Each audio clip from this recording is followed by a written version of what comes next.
3, 2, 1. Ja! Commissaris van de Kening Arno Brok had van de medie de restaureren soortloods De Hang in Laaksem officieel iepenen. Het monument De Hang stie 6 jaar nog op instorten, maar krijgt nu een nieuwe start als viszaak. IJsselmaarvisker Jan de Vries bevat jaren met zijn broer de laatste viskerskou van Laaksem. Ja, dat is mij mooi van dat ze het er zo mooi bij kregen hebben. Want nou ja, het stond als het ware op instorten. Nou, er zit alle ongedierte in en grote schudden erin.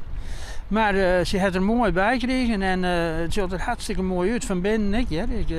Het is hartstikke mooi worden. In het verliezen weer De Hang opslag en werkplak van wel 6 IJsselmaarviskers.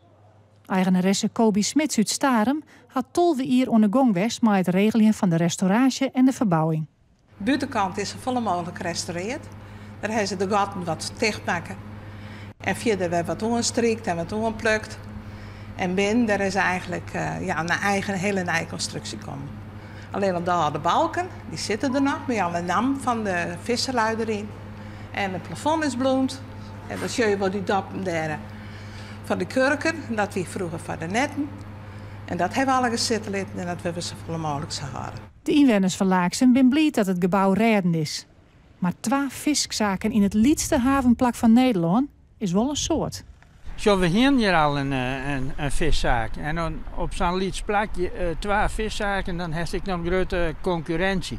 Ik heb het wel veel mooi gevonden dat er een museum of zo inkomt hier. Maar alle grote foto's en wat netten en wat hielkistjes en dat spul.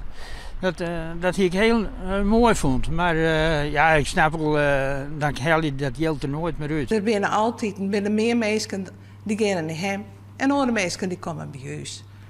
En je kan elkaar ook versterken. En ik hoop dat we toch een goede samenwerking met elkaar krijgen. Dat is alles best dan.